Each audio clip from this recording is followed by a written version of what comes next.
الحمد لله الذي خلق الإنسان من علق وربك الأكرم الذي علم بالقلم علم الإنسان ما لم يعلم.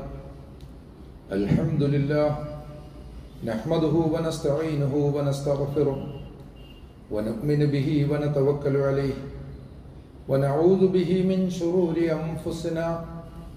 من يهد الله فهو المهتدي ومن يضلل فلن تجد له وليا مرشدا. أشهد أن لا إله إلا الله وأشهد أن محمدا عبده ورسوله أرسله بالحق بشيرا ونذيرا بين يدي الساعة. من يطع الله ورسوله فقد رشد ومن يعصهما فإنه لا يضر إلا نفسه ولا يضر الله شيئا. اللهم صل على محمد وعلى آل محمد كما صليت على إبراهيم وعلى آل إبراهيم إنك حميد مجيد. اللهم بارك على محمد وعلى آل محمد كما باركت على إبراهيم وعلى آل إبراهيم إنك حميد مجيد. أما بعد فإن خير الكلام كلام الله وخير الهدي هدي محمد صلى الله عليه وسلم وشر الأمور محدثاتها وكل بدعة ضلالة. أعوذ بالله من الشيطان الرجيم. الذين يتبعون الرسول النبي الأمي الذي يجدونه مكتوبا عندهم في التوراة والإنجيل يأمرهم بالمعروف وينهاهم عن المنكر ويحل لهم الطيبات ويحرم عليهم الخبائث ويضع عنهم إصرهم والأغلال التي كانت عليهم فالذين آمنوا به وعزروه ونصروه واتبعوا النور الذي أنزل معه أولئك هم المفلحون. صدق الله. أيها الناس اتقوا الله. അള്ളാഹുവിൻ്റെ വിധികളെയും വിലക്കുകളെയും ശരിയായ സൂക്ഷ്മതയോടുകൂടി ജീവിതത്തിൽ പകർത്തുകയും പുലർത്തുകയും ചെയ്യണമെന്ന് ആദ്യമായി വസിയത്ത് ചെയ്യുകയാണ്. അള്ളാഹു സുബ്ഹാനഹു വ തആല നമ്മെല്ലാവരെയും ധാരാളമായി അനുഗ്രഹിക്കുകയും ഇരുലോകത്തും വിജയം പ്രദാനം ചെയ്യുകയും ചെയ്യുമാറാകട്ടെ. നമ്മുടെ എല്ലാ തെറ്റുകുറ്റങ്ങളും പുറത്തു തന്ന് റബ്ബ് സുബ്ഹാനഹു വ തആല നമുക്ക് പ്രിയപ്പെട്ടവരോടൊപ്പം അവൻ്റെ ജന്നാത്തുൽ ഫിർദൗസിൽ നമ്മെല്ലാവരെയും ഒരുമിപ്പിക്കുമാറാകട്ടെ. അർജന്റീനൻ സാഹിത്യകാരനായ ഹോർഹെ ലൂയി ബോർഹസിൻ്റെ ലാബിരിന്തുകളെ സംബന്ധിച്ചുള്ള ചില പരാമർശങ്ങൾ കഴിഞ്ഞ ഖുതുബയിൽ നടത്തിയിരുന്നത് ഓർക്കുക. അദ്ദേഹത്തിൻ്റെ അലിഫ് എന്ന കഥാസമാഹാരത്തെക്കുറിച്ചും പറഞ്ഞിരുന്നു. പ്രവാചകനെ സംബന്ധിച്ചുള്ള വിഷയങ്ങൾ പറയുമ്പോഴാണ്, പ്രത്യേകിച്ച് അലക്സാണ്ടർ പുഷ്കിൻ അദ്ദേഹത്തെക്കുറിച്ച് എഴുതിയിട്ടുള്ള ഒരു കവിത അനുസ്മരിക്കുമ്പോഴാണ് ആനുഷംഗികമായി അതും കടന്നു വന്നതെങ്കിലും അതുമായി ബന്ധപ്പെട്ട് പ്രവാചക സന്ദേശത്തെ അടയാളപ്പെടുത്തുന്ന ചില കാര്യങ്ങൾ വിശദീകരിക്കാൻ സാധിക്കും എന്ന് തോന്നുകയാണ്. അലിഫ് എന്ന കഥാസമാഹാരത്തിൽ 17 കഥകളാണുള്ളത്. ഈ 17 കഥകളും ഇസ്ലാമിക പശ്ചാത്തലത്തിൽ നിലകൊള്ളുന്നതാണ്. അതേ സംബന്ധിച്ച് സൂചിപ്പിച്ചിരുന്നു, ബോർഹസ് അർജന്റീനക്കാരൻ എന്ന നിലക്ക് സ്പാനിഷ് എഴുത്തുകാരനാണ്. സ്പെയിനും ഇസ്ലാമും തമ്മിലുള്ള ബന്ധത്തെ സംബന്ധിച്ച്, അഥവാ സ്പാനിഷ് ഭാഷയുടെ സംസ്കാരത്തെയും അതിൻ്റെ രൂപീകരണത്തെയും അതിൻ്റെ പ്രയോഗങ്ങളെയും സംബന്ധിച്ചൊക്കെയുള്ള ഗവേഷണത്തിലാണ് അദ്ദേഹം ഇസ്ലാമിനെ കണ്ടുമുട്ടുന്നത് എന്ന് വേണം മനസ്സിലാക്കാൻ. അതിനകം തന്നെ സ്പെയിനിൽ നിന്ന് ഇസ്ലാം തൂത്തുമാറ്റപ്പെട്ടു എന്നൊക്കെ പറയാറുണ്ടെങ്കിലും ഒരിക്കലും ഒന്നിൻ്റെയും അടയാളങ്ങൾ എവിടെ നിന്നും പൂർണ്ണമായും മായ്ച്ചു കളയാൻ സാധിക്കുകയില്ല എന്നുള്ളതാണ് വസ്തുത. അപ്പോൾ ഗൂഢമായി കിടക്കുന്ന അത്തരം രഹസ്യങ്ങളാണ് ബോർഹസ് കണ്ടെത്തിയത് എന്ന് വേണം മനസ്സിലാക്കാൻ. അതിലൂടെയാണ് അദ്ദേഹം ഈ അലിഫ്, ലാബിരിന്ത് പോലുള്ള പരികല്പനകളിലേക്ക് എത്തുന്നത് എന്നാണ് നാം മനസ്സിലാക്കുന്നത്. അപ്പോൾ ലാബിരിന്തുകളെ സംബന്ധിച്ച് പറയുമ്പോൾ അദ്ദേഹത്തിൻ്റെ 2 കഥകൾ, ആ അലിഫ് എന്ന സമാഹാരത്തിലെ 2 കഥകളിൽ തലക്കെട്ട് തന്നെ ലാബിരിന്ത് എന്ന് വരുന്നുണ്ട്. അതെന്താണെന്ന് പറഞ്ഞിരുന്നു. വളരെ ദുർഗമമായ വഴികളെയും പ്രദേശങ്ങളെയും ഒക്കെയാണ് സാധാരണ ലാബിരിന്ത് എന്ന് ഇംഗ്ലീഷ് ഭാഷയിൽ പറയുക. ഒരു കഥയുടെ പേര് the two kings and the two labyrinths എന്നാണ്. 2 രാജാക്കന്മാരും 2 ലാബിരിന്തുകൾ. ഇത് 2 രാജാക്കന്മാർ പരസ്പരം നടത്തിയിട്ടുള്ള ഒരു വെല്ലുവിളി എന്ന് വേണമെങ്കിൽ പറയാം. യഥാർത്ഥത്തിൽ ബാബിലോണിയൻ രാജാവ് അറബ് രാജാവിനെ വെല്ലുവിളിച്ചതാണ്. ബാബിലോണിയൻ രാജാവ് ഒരു ലാബിരിന്ത് നിർമ്മിച്ചിരുന്നു. അത് അദ്ദേഹത്തിൻ്റെ അതിഥികളെ ആശയക്കുഴപ്പത്തിലാക്കാൻ മാത്രം പോകുന്ന ഒന്നായിരുന്നു എന്ന് കാണാൻ കഴിയും. എന്ന് പറഞ്ഞാൽ ലാബിരിന്തിൻ്റെ ഒരു പ്രകൃതം അതുപോലെ തന്നെ അത് അദ്ദേഹം കൃത്രിമമായിട്ട് ഉണ്ടാക്കിയതാണ്. ഗംഭീരവും സങ്കീർണവുമായ ഒരു ലാബിരിന്ത്. ഇത് കാണാൻ വേണ്ടി അറബ് രാജാവിനെ ക്ഷണിക്കുകയാണ്. അപ്പോൾ ഇതൊക്കെ കണ്ടതിന് ശേഷം അറബ് രാജാവ് തൻ്റെ ലാബിരിന്ത് കാണാൻ വേണ്ടി ബാബിലോണിയൻ രാജാവിനെയും ക്ഷണിക്കും. പക്ഷേ അറബ് രാജാവ് ക്ഷണിച്ചത് മരുഭൂമിയിലേക്കാണ്. വിശാലമായ മരുഭൂമി, വളരെ ലളിതം എന്നാൽ സങ്കീർണം, അതേസമയം അനന്തമായൊരു കാഴ്ചയാണ്. അപ്പോൾ മരുഭൂമി എന്ന് പറയുമ്പോൾ അത് അള്ളാഹുവിൻ്റെ തന്നെ ഒരു സൃഷ്ടിയാണ്, അല്ലെങ്കിൽ അനന്തവും സ്വാഭാവികവുമായ ഒരു ലാബിരിന്താണ് അറബ് രാജാവ് കാണിച്ചു കൊടുത്തത്. ബാബിലോണിയൻ രാജാവിൻ്റെ കയ്യിലുള്ളത് അദ്ദേഹത്തിൻ്റെ നിർമ്മിതിയാണ്, ഇപ്പുറത്തുള്ളത് അതല്ല, അത് വളരെ നൈസർഗികമാണ്. അതേസമയം ഇതിൻ്റെതായ യാതൊരു പരിമിതികളും മറ്റതിനില്ല. മരുഭൂമി അത്രയും അനന്തവിശാലമായി. മരുഭൂമി എന്ന് പറയുമ്പോൾ പ്രവാചകനെ ഓർക്കേണ്ടതാണല്ലോ. നമ്മൾ സാധാരണ ഭാഷയിൽ ഉപയോഗിക്കുന്ന മെറ്റഫറുകൾ അനുസരിച്ച് മരുഭൂമി എന്ന് പറഞ്ഞാൽ ഊഷരതയുടെ, സ്റ്റെറിലിറ്റിയുടെ ഒരു പ്രതീകമാണ്. അതേസമയം അതങ്ങനെയാണോ? പ്രവാചകനേക്കാൾ അധികം ലോകത്തിന് ഉർവരത, ഫെർട്ടിലിറ്റി നൽകിയിട്ടുള്ള മറ്റാരെങ്കിലും ഉണ്ടോ ചരിത്രത്തിൽ? ഒന്ന് ആലോചിച്ചോ. മുഹമ്മദ് നബി സല്ലല്ലാഹു അലൈഹി വസല്ലമയുടെ ജനനത്തിന് അള്ളാഹു തിരഞ്ഞെടുത്തത് മരുഭൂമിയാണ്. മരുഭൂമിക്ക് ഒരു വന്യ സൗന്ദര്യമുണ്ട്. നമ്മൾ നിർമ്മിക്കുന്ന ഒരു ലാബിരിന്തിനും ആ ഒരു സൗന്ദര്യവും അനന്തതയും വിശാലതയും ഇല്ല എന്നുള്ളതാണല്ലോ യാഥാർത്ഥ്യം. അത് വളരെ ആധ്യാത്മികമായ ഒരു അനുഭവവും കൂടിയാണ്. മാലിയൻ ചലച്ചിത്രകാരനായ അബ്ദുറഹ്മാൻ സിസാക്കോ അദ്ദേഹത്തിൻ്റെ ലൈഫ് ഓൺ എർത്ത് എന്ന കാവ്യത്തിൽ, ഒരു ചലച്ചിത്ര കാവ്യം, അത് നമ്മൾ ഫസ്റ്റ് കാണുന്നത് പാരീസിലെ ഒരു മാളാണ്, ഒരു ഷോപ്പിംഗ് മാള്. ആ മാളിൻ്റെതായ സങ്കീർണതകൾ ഒക്കെ അതിനുണ്ട്. അതേസമയം തന്നെ അതിലൊരുപാട് കളർഫുൾ ആയിട്ടുള്ള കാഴ്ചകൾ ഉണ്ടെങ്കിലും ഈ അവതരണത്തിൻ്റെ പ്രത്യേകത കൊണ്ടാവാം അനുവാചകന് അതെല്ലാം കൃത്രിമ കാഴ്ചകളായിട്ട്, കെട്ടുകാഴ്ചകളായിട്ടാണ് ഫീൽ ചെയ്യുന്നത്. മാത്രവുമല്ല എത്ര തന്നെ സങ്കീർണതയുണ്ട്, ചെന്ന് പെടുന്നവൻ അതിനകത്ത് പെട്ടുപോകും എന്നൊക്കെ പറഞ്ഞാലും അതിന് അതിൻ്റെതായ ഒരു പരിമിതിയുണ്ട്. ആ ഒരു പരിമിതിക്ക് അപ്പുറത്തേക്ക് അത് പോവില്ല. അങ്ങനെ ഒരു ഷോപ്പിംഗ് മാളിൽ നിന്ന് ദ്രമാൻ എന്നൊരു ക്യാരക്ടർ, ദ്രമാൻ അബ്ദുറഹ്മാൻ സിസാക്കോ തന്നെയാണ്, അദ്ദേഹം തന്നെയാണ് അതിൽ പെർഫോം ചെയ്തിട്ടുള്ളത്. സാധാരണ നമ്മൾ അബ്ദുറഹ്മാൻ എന്നതിനെ കേരളത്തിലൊക്കെ ഗ്രാമ്യ ഭാഷയിൽ അബ്ദുറഹ്മാൻ എന്നൊക്കെ വിളിക്കാറുണ്ടല്ലോ. ഇതുപോലൊരു സംബോധനയായിരിക്കാം ഈ ദ്രമാൻ. അദ്ദേഹം പിന്നെ നേരെ വരുന്നത് മൗറിത്താനിയയിലേക്കാണ്, അദ്ദേഹത്തിൻ്റെ നാട്ടിലേക്ക്. മൗറിത്താനിയയിലെ സൊക്കോളോ എന്ന സ്ഥലം, ആ സ്ഥലം ഫസ്റ്റ് നമ്മൾ കാണുന്നത് ഒരു മരമാണ്. സാധാരണഗതിയിൽ മരുഭൂമിയെ പ്രതീകവൽക്കരിക്കുന്നതിന് നിറഞ്ഞു നിൽക്കുന്ന ഒരു മരം ഉപയോഗിക്കാറില്ല. മാത്രവുമല്ല അവിടുത്തെ ജീവിതം വളരെ സ്വാഭാവികമായിട്ട് നമ്മൾ അനുഭവിക്കുന്നു, അറിയുന്നു. പാരീസിലെ കാറുകളും റോഡുകളും ഒക്കെ നമ്മളൊരു ഭാഗത്ത് കാണുന്നുണ്ട്. മറുഭാഗത്ത് നമ്മൾ കാണുന്നത് പിന്നെ അത്രയധികം റോഡുകളും മറ്റുമൊന്നും ഇല്ലാത്ത, ആകെ അതിൽ കാണുന്ന വാഹനം തന്നെ ഒരു കാറ് മാത്രമാണ്, ഒരു ജീപ്പ്. അതിനപ്പുറം വേറെ വാഹനങ്ങളില്ല. പിന്നെ സൈക്കിളുകളാണ്, ധാരാളം സൈക്കിളുകൾ.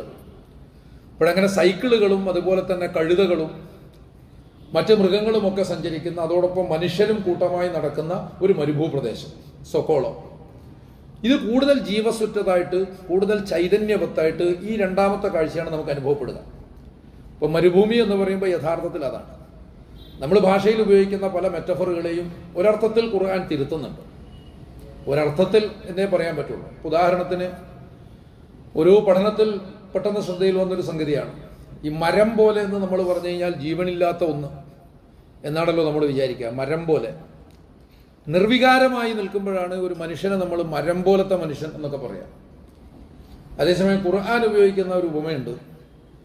അലം തറ കൈഫ ദറബല്ലാഹു മസലൻ കലിമത്തൻ തൊയ്യബത്തൻ കശജറത്തിൻ തൊയ്യബ അസ്ലുഹാ സാബിത്തും വഫറൂഹാ ഫിസ്സമാ തൂതി ഉകലഹാ കുല്ലഹീനും ബിഇദ്നി റബ്ബി. അള്ളാഹു പറയാണ്, അള്ളാഹു ഉത്തമ വചനത്തെ, ഏറ്റവും ശരിയായ ദർശനത്തെ, ഏറ്റവും ജീവത്തായിട്ടുള്ള ആശയത്തെ അള്ളാഹു ഉപമിക്കുന്നത് ഒരു മരത്തോടാണ്. ഉത്തമമായ മരം. ആ മരം വേരുകൾ താഴ്ന്നിറങ്ങിയിട്ടുണ്ട്, ശാഖകൾ ആകാശത്ത് പടർന്ന് പന്തലിച്ചിട്ടുണ്ട്. അതിൻ്റെ ഫലമൂലാദികൾ എല്ലാ ജീവജാലങ്ങൾക്കും യാതൊരു തരത്തിലുള്ള വിവേചനവും കൂടാതെ കൊടുക്കുന്നുമുണ്ട്. അതാണ് ഉത്തമ വചനം, അതാണ് കലിമത്തും തൊയ്യബ. മറുഭാഗത്ത് കെട്ട പാഴ്വചനത്തെയും മരത്തോട് തന്നെ ഉപമിക്കുന്നുണ്ട്. പക്ഷെ അത് മരത്തിന്റെ സ്വാഭാവികതയല്ല. എന്ന് അവിടെ പറയുന്നുണ്ട്. എന്ന് പറഞ്ഞാൽ വേരുകൾ മുകളിൽ നിന്ന് അങ്ങോട്ട് പറഞ്ഞു പോയി, ഭൂമിയുടെ ഉപരിതലത്തിൽ നിന്ന് അല്ലെങ്കിൽ മണ്ണിൽ നിന്ന് വേരുകൾ പറഞ്ഞു പോയി. പക്ഷെ വേരുകൾ പറിക്കുന്നത് മിക്കവാറും നമ്മളായിരിക്കും വേരുകൾ പറിക്കുന്നത്. അപ്പൊ അതിനോട് പാഴ്വചനത്തെയും അല്ലാഹു സുബ്ഹാനഹു വ തആല ഉപമിക്കുന്നുണ്ടെങ്കിൽ പോലും അത് പറഞ്ഞു മാറിയ ഒരു മരമാണ്. എന്നാൽ അതേസമയം മരം എന്ന് പറയുന്നത് ജീവന്റെ അല്ലെങ്കിൽ ജീവസിന്റെ ഒരു പ്രതീകമാണ് എന്ന് തിരിച്ചറിയാൻ സാധിക്കും. അപ്പോഴങ്ങനെയുള്ള ഉപമകളാണ് യഥാർത്ഥത്തിൽ ഖുർആൻ ഉപയോഗിക്കുന്നത്. പ്രവാചകന്റെ ജീവിതം കൊണ്ട് തന്നെ മരുഭൂമിയെ ജീവത്താക്കുകയാണ്, മരുഭൂമിയെ ഉർവരമാക്കുകയാണ്, ഫെർട്ടൈലാക്കുകയാണ് യഥാർത്ഥത്തിൽ അല്ലാഹു സുബ്ഹാനഹു വ തആല, അള്ളാഹുവിന്റെ ചരിത്രത്തിലുള്ള ഇടപെടലാണല്ലോ ചെയ്യുന്നത് എന്ന് കാണാൻ നമുക്ക് സാധിക്കും. എന്തായാലും നമ്മൾ ഈ രാജാക്കന്മാരിലേക്ക് തന്നെ തിരിച്ചു വന്നാൽ ഈ 2 ലാബിരിന്തുകൾ നൽകുന്ന പാഠത്തെ സംബന്ധിച്ചാണ് പറഞ്ഞത്. 2 ലാബിരിന്തുകൾ, ഒരു ഭാഗത്ത് വളരെ നൈസർഗികമായിട്ടുള്ള മരുഭൂമിയാണ്, മറുഭാഗത്ത് ബാബിലോണിയൻ രാജാവിന്റെ നിർമ്മിതിയാണ്. ഇതിൽ ഈ ബാബിലോണിയ, അറേബ്യ എന്ന് പറയുന്ന സ്ഥലങ്ങൾ തിരഞ്ഞെടുത്തതിൽ പോലും വലിയ പ്രതീകങ്ങളുണ്ട്. അതിലേക്കൊന്നും നമ്മൾ പോകുന്നില്ല. മനുഷ്യനിർമ്മിതമായ സങ്കീർണത, വളരെ കൃത്രിമത്വമായ രൂപകൽപ്പന ഉപയോഗിച്ച് മറ്റുള്ളവരെ ആശയക്കുഴപ്പത്തിലാക്കുന്ന ഒരു സാധനമാണ് ബാബിലോണിയൻ ലാബിരിന്ത് എന്ന് നമ്മൾ കാണും. മറ്റുള്ളവരെ ആശയക്കുഴപ്പത്തിലാക്കുന്ന, പലപ്പോഴും ഭൗതികമായിട്ടുള്ള സമൃദ്ധിയൊക്കെ ആ സ്വഭാവത്തിലായിരിക്കും. നമ്മൾ പ്രവാചകന്മാരെ ഒന്നും അത്തരം സംഗതികളുടെ ആളുകളായിട്ട് കാണുന്നില്ല. ഒരുപക്ഷെ സൂറത്തു നംലില് സുലൈമാൻ അലൈഹി സ്വലാത്തു വസ്സലാമയുടെ ഒരു കൊട്ടാരം കാണാം. നമ്മൾ മനസ്സിലാക്കുന്നത് ആ കൊട്ടാരം സുലൈമാൻ നബി പാർത്തിരുന്ന, സുലൈമാൻ നബി ഉപയോഗിച്ചിരുന്ന കൊട്ടാരമല്ല. അത് സബയിലെ രാജ്ഞിയെ കാണിക്കാൻ വേണ്ടി ഉണ്ടാക്കിയത്. സബയിലെ ജനതയും സബയിലെ രാജ്ഞിയും എന്തുകൊണ്ട് അള്ളാഹുവിനെ മറന്നു? അവരുടെ നിർമ്മിതികളും അവരുടെ നാഗരികതയുമാണ് അതിനവരെ പ്രേരിപ്പിച്ചത്. ഫിറഔന്റെ കഥ പറയുമ്പോൾ ഫിറഔൻ വെള്ളത്തിൽ മുങ്ങിയെന്ന് മാത്രമല്ല ഖുർആൻ പറയുന്നത്, ഫിറഔൻ ഉണ്ടാക്കിയതും മുങ്ങി എന്ന് പറയുന്നത്. ഫിറഔൻ ഉണ്ടാക്കിയതും മുങ്ങി. ഫിറഔൻ സൃഷ്ടിച്ചിട്ടുള്ള ഒരു ലാബിരിന്ത് അല്ലെങ്കിൽ ഒരു നാഗരികത, അതിന്റെ സങ്കീർണതയും കൃത്രിമത്വവും അതിൻ്റെതായിട്ടുള്ള മനുഷ്യവിരുദ്ധ ഭാവവും എല്ലാമാണ് ഫിറഔനോടൊപ്പം കടലിൽ മുങ്ങിയത് എന്ന് നമ്മളവിടെ കാണാം. ഇതുപോലെ ഇത്തരത്തിലുള്ള സമൃദ്ധിയാണ് യഥാർത്ഥത്തിൽ സബഅവാസികളെ അള്ളാഹുവിനെ മറക്കാൻ പ്രേരിപ്പിച്ചതെങ്കിൽ അല്ലെങ്കിൽ അതിന് കാരണമാക്കിയതെങ്കിൽ അതേ സംഗതി ഞൊടിയിട കൊണ്ടൊരുക്കുകയാണ് യഥാർത്ഥത്തിൽ സുലൈമാൻ നബി അലൈഹി സ്വലാം ചെയ്തത്. ഞൊടിയിട കൊണ്ട് എന്ന് പറഞ്ഞാൽ കണ്ണുപൂട്ടി തുറക്കുന്ന സമയം കൊണ്ട് സബഅ രാജ്ഞിയുടെ സിംഹാസനം ഇങ്ങോട്ടേക്ക് എത്തിച്ചതായിട്ടുള്ള കഥയൊക്കെ ഖുർആൻ പറയും. വേദത്തിൽ അറിവ് നൽകപ്പെട്ടവനാണത് പറഞ്ഞത്. വേദത്തിൽ അറിവ് നൽകപ്പെട്ടവൻ, അവിടെ ആ കിതാബ് കൊണ്ട് എന്താണ് ഉദ്ദേശിച്ചത് എന്ന് കൃത്യമായിട്ട് പഠിക്കേണ്ടതാണ്. ഒരുപക്ഷെ അന്നത്തെ എന്തെങ്കിലും ഒരു സാങ്കേതിക വിദ്യയാവാം, അല്ലെങ്കിൽ പ്രത്യേകിച്ചുള്ള ദൈവികമായ കഴിവുമാവാം. ദൈവികമായ കഴിവ് എന്നൊക്കെ പറയുമ്പോൾ ശരിയായ മോജിസത്തിനുടയവനായിട്ടുള്ള അല്ലെങ്കിൽ മോജിസത്ത് ഉള്ള പ്രകാശിപ്പിക്കപ്പെടുന്ന പ്രവാചകന്റെ മുമ്പിലാണ് ഈ പ്രകടനം എന്നുള്ളത് മറക്കാൻ പാടില്ലാത്തതാണ്. എന്തായാലും ഇങ്ങനെ വലിയൊരു കെട്ടിടം, വലിയൊരു കൊട്ടാരം ഉണ്ടാക്കുകയും സബഅ രാജ്ഞിക്ക് അതിനകത്ത് സ്ഥലജല ഭ്രമം ഉണ്ടാവുകയും ചെയ്യുന്നുണ്ട്. ഇത് സുലൈമാൻ നബി അലൈഹി സ്വലാത്തു വസ്സലാമയുടെ ജീവിതമൊന്നുമല്ല. സുലൈമാൻ നബി അലൈഹി സ്വലാം ഇങ്ങനെ ഒരു സംഗതി അവർക്ക് കാണിച്ചു കൊടുക്കുകയാണ്. ഇത്രയൊക്കെ ഞൊടിയിടയിൽ ഒരുക്കാൻ സാധിക്കുന്ന സുലൈമാൻ എത്ര ലളിതമായിട്ടാണ് ജീവിക്കുന്നത് എന്നതായിരിക്കാം ഒരുപക്ഷെ സബഅ രാജ്ഞിയെ ചിന്തിപ്പിച്ച ഘടകം എന്നും നമുക്ക് ആലോചിക്കാവുന്നതാണ്. എന്തായാലും ഈ അർത്ഥത്തിൽ 2 ലാബിരിന്തുകൾ. അറബ് രാജാവ് തന്റെ ആവശ്യത്തിനായി ഉപയോഗിക്കുന്നത്, ലാബിരിന്ത് എന്ന പേരിൽ തന്നെ ഉപയോഗിക്കുന്നത് മരുഭൂമി തന്നെയാണ്. അത് വളരെ അനന്തമാണ്. അത് നമുക്ക് പൂർണ്ണമായും മനസ്സിലാക്കാൻ പോലും സാധിക്കാത്തൊരു ദൈവിക ലോകമാണ്. മറ്റത് വളരെ പരിമിതമായ പ്രപഞ്ചത്തിന്റെ സങ്കീർണതയും മനുഷ്യന്റെ പരിധികളുമാണ് അതിൽ വരുന്നത്. അതോടൊപ്പം തന്നെ മറ്റൊരു നിലക്ക് ചിന്തിച്ചാൽ ജ്ഞാനത്തിന്റെ വിശാലത, നോളജിന്റെ വിശാലത, എന്നാൽ മനുഷ്യന്റെ അണ്ടർസ്റ്റാൻഡിങ്ങിന്റെ, ധാരണയുടെ പരിമിതികൾ. ഇങ്ങനെ ഒരുപാട് സംഗതികൾ അതിന്റെ താരതമ്യത്തിൽ നിന്ന് നമുക്ക് മനസ്സിലാക്കാൻ സാധിക്കും. എന്ന് പറയുമ്പോൾ പ്രൊഫറ്റിക് ടീച്ചിങ്ങിൽ നിന്ന്, പ്രവാചക അധ്യാപനത്തിൽ നിന്ന് ബോർഹസ് കണ്ടെടുക്കുന്ന സംഗതികൾ, അത് ഒന്ന് ഈ പറയുന്ന പ്രകൃതിയുടെ അനന്തത അല്ലെങ്കിൽ ജ്ഞാനത്തിന്റെ അനന്തത, അതുപോലെ തന്നെ ദിവ്യത്വം, അതോടൊപ്പം തന്നെ ലിമിറ്റ്സ് ഓഫ് ഹ്യൂമൻ നോളജ്, മനുഷ്യജ്ഞാനത്തിന്റെ പരിമിതി എന്നുള്ളതും കൂടിയാണ് എന്ന് തിരിച്ചറിയാൻ സാധിക്കും. അപ്പോഴങ്ങനെയാണ് അതിന് ജീവിതവുമായി ബന്ധപ്പെടുത്തുമ്പോൾ ജീവിതവുമായിട്ട് ഈ ബാബിലോണിയൻ രാജാവ് നിർമ്മിച്ചിട്ടുള്ള ലാബിരിന്തിനെ ബന്ധപ്പെടുത്തുമ്പോൾ ജീവിതത്തിൽ ഉണ്ടാക്കുന്ന സങ്കീർണത എന്ന് പറഞ്ഞു, അത് പലപ്പോഴും അധികാരികൾ നിർമ്മിക്കുന്ന സിസ്റ്റവുമായിട്ട് കൂടി ബന്ധപ്പെട്ടതാണ് എന്ന് കാണാൻ സാധിക്കും. സിസ്റ്റവുമായിട്ട് കൂടി ബന്ധപ്പെട്ടതാണ്. അവിടെയാണ് പ്രവാചകൻ ഒരു വിമോചകന്റെ വേഷത്തിൽ പ്രത്യക്ഷപ്പെടുന്നത് എന്നും കാണാം. എന്താണ് നിങ്ങളുടെ ദൗത്യം എന്ന് പറഞ്ഞപ്പോൾ പ്രവാചക ശിഷ്യൻ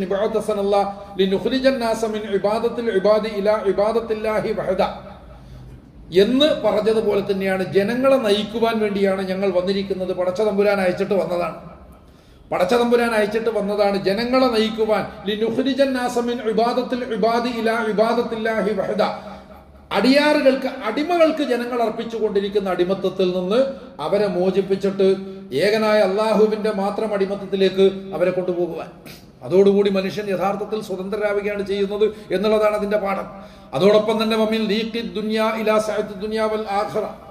ഈ ലോകത്തിന്റെ ഞെരുക്കത്തിൽ നിന്ന് അവരെ രക്ഷപ്പെടുത്തിയിട്ട് ഈ ലോകത്തിന്റെ യഥാർത്ഥ വിശാലതയിലേക്കും പരലോകത്തിന്റെ അനന്ത വിശാലതയിലേക്കും അവരെ കൊണ്ടുപോകുവാൻ. വമിൻ ജൗരിൽ അദിയാനി ഇലാ അദിലിൽ ഇസ്ലാം, നിങ്ങളെല്ലാവരും കൂടി നിർമ്മിച്ചിട്ടുള്ള ഈ ദീനുകളുടെ, ഈ ലാബിരിന്തുകളുടെ അനീതികളിൽ നിന്ന് മനുഷ്യരെ മോചിപ്പിച്ചിട്ട് ഇലാ അദിലിൽ ഇസ്ലാം, ഇസ്ലാമിന്റെ നീതിയിലേക്ക്, ഇസ്ലാമിന്റെ ശരിയായ വിശാലതയിലേക്ക് ആളുകളെ കൊണ്ടുപോകുവാൻ എന്നാണ് പറയുന്നത്. അപ്പോൾ അങ്ങനെ ചിന്തിക്കുമ്പോൾ പ്രവാചകന്റെ ദൗത്യം എന്താണ്? നമ്മൾ കഴിഞ്ഞ ഖുതുബയിൽ പറഞ്ഞിട്ടുള്ള പുഷ്കിന്റെ കവിതയിലും അവസാനം ദൗത്യത്തെ സംബന്ധിച്ച് പറയുന്നുണ്ടല്ലോ, നീ നിന്റെ പ്രവൃത്തികളിൽ ഏർപ്പെടണം, കടലിലും കരയിലും നീ നിന്റെ പ്രവർത്തനങ്ങളിൽ ഏർപ്പെടണം എന്ന് പറയുന്നുണ്ടല്ലോ. അപ്പോഴെന്താണ് യഥാർത്ഥത്തിൽ പ്രവാചകന്റെ ദൗത്യം? അത് ഖുർആൻ പറയുന്നത് സൂറത്തുൽ അഅറാഫിൽ, അല്ലദീന യത്തബിഊന റസൂലൻ നബിയ്യൽ ഉമ്മിയ്യല്ലദീ യജിദൂനഹു മക്തൂബൻ ഇൻദഹും ഫി തൗറാത്തി വൽ ഇൻജീൽ എന്നാദ്യം പറയുകയാണ്. ഈ റസൂലിനെയും ഉമ്മിയായിട്ടുള്ള റസൂലിനെ, നബിയെ പിന്തുടരുന്ന ആളുകളുണ്ടല്ലോ, ഉമ്മിയായിട്ടുള്ള ഈ റസൂലിനെ, നബിയെ പിന്തുടരുന്ന ആളുകളുണ്ടല്ലോ. എന്നിട്ട് ആ പ്രവാചകനെ സംബന്ധിച്ച് പറയുന്നത് അല്ലദീ യജിദൂനഹു മക്തൂബൻ ഇൻദഹും ഫി തൗറാത്തി വൽ ഇൻജീൽ, അവരുടെ കയ്യിലുള്ള തൗറാത്തിലും ഇൻജീലിലും രേഖപ്പെടുത്തപ്പെട്ടിട്ടുള്ള പ്രവാചകനാണ്.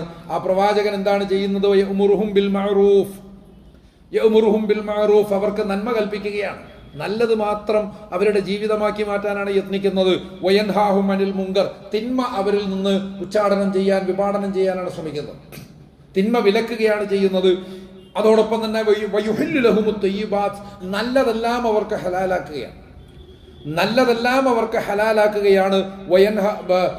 യുഹില്ലു ലഹുമുത് തയ്യിബാത്ത് വയുഹരിമു അലൈഹിമുൽ ഖബായിസ്, ചീത്തയായിട്ടുള്ളത്, മനുഷ്യ ജീവിതത്തിൽ അനാശാസ്യമായിട്ടുള്ള ഫലങ്ങൾ ഉണ്ടാക്കുന്നതിനെ അവർക്ക് നിഷേധിക്കുകയുമാണ്, അവർക്ക് നിഷിദ്ധമാക്കുകയുമാണ് പ്രവാചകൻ ചെയ്യുന്നത്.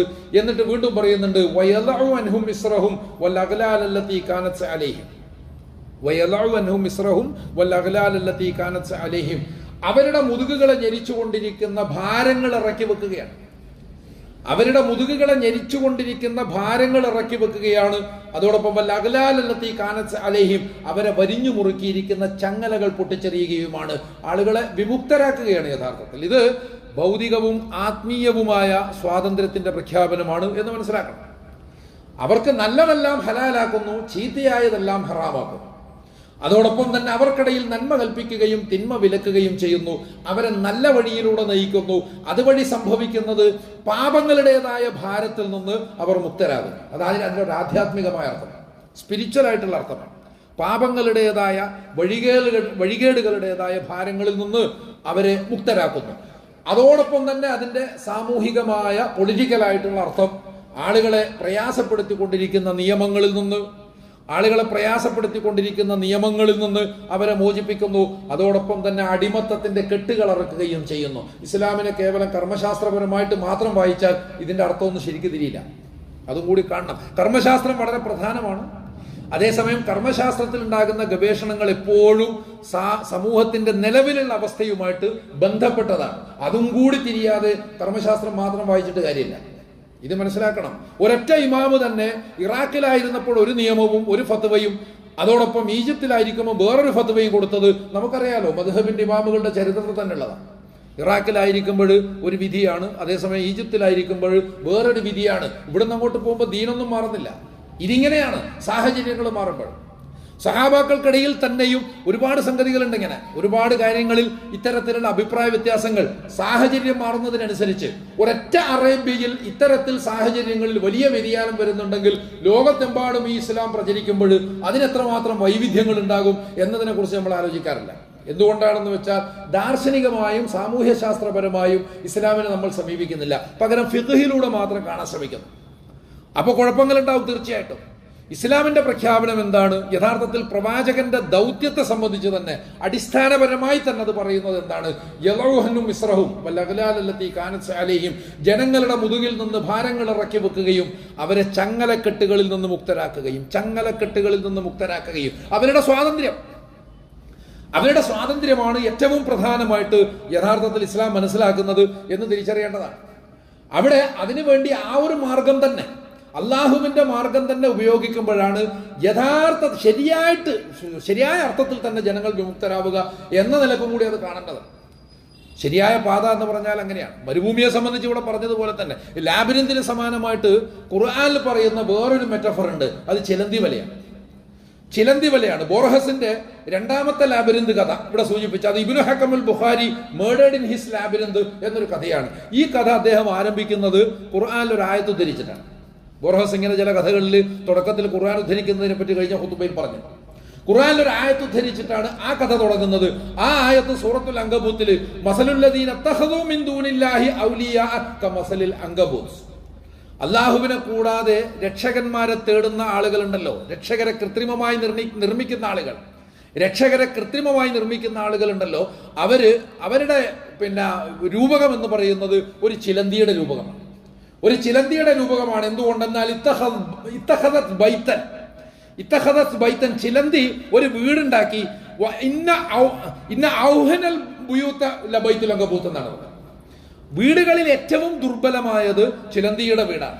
ലൗ കാനൂ യഅലമൂൻ, നിങ്ങൾ അറിയുമെങ്കിൽ മനസ്സിലാക്കണം, വീടുകളിൽ ഏറ്റവും ദുർബലമായത് ചിലന്തിയുടെ വീടാണ്. അപ്പൊ ഈ ലാബിരിന്തിനെ കുറിച്ചുള്ള കഥക്ക് തുടക്കമായിട്ട് ബോറഹസ് ഇങ്ങനെ ഉദ്ധരിക്കുന്നുണ്ടെങ്കിൽ നമ്മൾ വേറൊന്നുകൂടി മനസ്സിലാക്കേണ്ടത്, ഈ ലാബിരിന്തും ഈ കോബുവെബും തമ്മിലുള്ള ഒരു ബന്ധം. ലാബിരിന്തൈൻ സ്ട്രക്ചർ ഉള്ള ഒരു സാധനമാണ് യഥാർത്ഥത്തിൽ ഈ ചിലന്തി വല. ഒരു ലാബിരിന്തൈൻ സ്ട്രക്ചറുള്ള ഒരു സാധനമാണ്, അത് അത്രയും സങ്കീർണമായിട്ടുള്ളൊരു സാധനമാണ്. അതിൻ്റെ അകത്തങ്ങ് പെട്ടുപോക്കാണ്, അതിലേക്ക് ആകൃഷ്ടരായിട്ട് പ്രാണികൾ വന്നങ്ങോട്ട് പറ്റിപ്പോക്കാണ്. അതേസമയം തന്നെ അതിൻ്റെ ഏറ്റവും പ്രധാനപ്പെട്ട സംഗതി എന്ന് പറഞ്ഞാൽ അത് വളരെ ദുർബലമാണ് എന്നുള്ളതാണ്. വളരെ ദുർബലമാണ്. പടച്ചതമ്പുരാൻ പറയുന്നത് ഔഹനൽ ബുയൂത്തി ലബൈത്തുൽ അങ്കബൂത്ത്, ചിലന്തിയുടെ വീട് എന്ന് പറഞ്ഞാൽ അത് ഏറ്റവും വീടുകളിൽ പാർപ്പിടങ്ങളിൽ ഏറ്റവും ദുർബലമായത്, അത്രമേൽ ദുർബലമായിട്ടുള്ള ഒരു ഘടനയാണ് അതിനുള്ളത്. പക്ഷെ അതേസമയം തന്നെ അത് പ്രാണികളെ ആകർഷിക്കുന്നുണ്ട്. ആ ആകർഷണം അപകടത്തിലാക്കുന്നുമുണ്ട്. ഇത്തരത്തിലുള്ള ഒരുപാട് മുന്നറിയിപ്പുകൾ വിശുദ്ധ ഖുർആൻ ഈ ദുനിയാവിനെ സംബന്ധിച്ച് തരുന്നുണ്ടല്ലോ. അള്ളാന്റെ ദുനിയാവ് ആസ്വദിക്കാതിരിക്കാൻ വേണ്ടിയിട്ടല്ലത്. യഥാർത്ഥത്തിൽ അള്ളാഹു കരുതിയിരിക്കണം എന്ന് പറയുന്നത് അള്ളാഹുവിന്റെ ദുനിയാവിന്റെ മേലെ നമ്മൾ ഉണ്ടാക്കുന്ന കുറെ സാധനങ്ങളുണ്ട്. ഉണ്ടാക്കണ്ട എന്ന് പറഞ്ഞിട്ടില്ല, നിർമ്മിക്കുക എന്നുള്ളത് മനുഷ്യന്റെ ഉത്തരവാദിത്വം തന്നെയാണ്. മനുഷ്യൻ അള്ളാഹു നൽകിയിട്ടുള്ള ഖിലാഫത്തിന്റെ ഭാഗം തന്നെയാണത്, നിർമ്മാണ പ്രവൃത്തികളിൽ ഏർപ്പെടുക. അതോടൊപ്പം തന്നെ നാഗരികമായിട്ടുള്ള അഭിവൃദ്ധിയിലൂടെ ജീവിതത്തെ മുന്നോട്ട് കൊണ്ടുപോവുക എന്നുള്ളതൊക്കെ. അതേസമയം തന്നെ അതിനകത്ത് പെട്ടുപോവുക. പാരീസിലെ ഒരു ഷോപ്പിംഗ് മാളിൽ പെട്ടുപോയതുപോലെ, അതല്ലെങ്കിൽ ബാബിലോണിയൻ രാജാവിന്റെ ലാബിരിന്തിനകത്ത് പെട്ടുപോയതുപോലെ, മറുഭാഗത്ത് അറബ് രാജാവിന്റെ ലാബിരിന്ത് വിശാലമായ മരുഭൂമിയാണ്.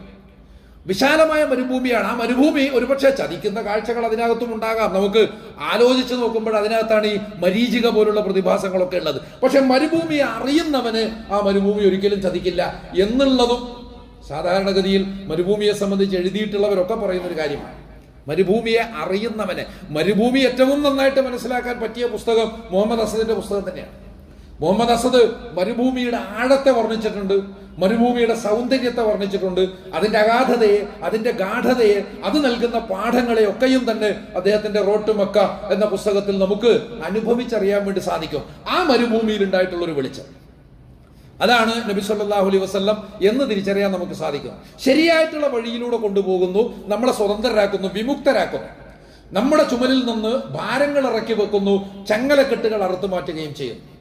ഇങ്ങനെ പ്രവാചകന്റെ ദൗത്യത്തെ സംബന്ധിച്ച് അതിന്റെ സ്പിരിച്വലും അതോടൊപ്പം തന്നെ അതിന്റെ പൊളിറ്റിക്കലുമായിട്ടുള്ള വശങ്ങളെ സംബന്ധിച്ച് വളരെ കൃത്യമായിട്ട് മനസ്സിലാക്കുവാൻ ഈ സന്ദർഭം നമ്മൾ ഉപയോഗപ്പെടുത്തേണ്ടതാണ്. ഇൻഷാ അല്ലാഹ് ഇതിന്റെ മറ്റു വിശദാംശങ്ങളിലേക്ക് നമുക്ക് പിന്നീട് പോകാം.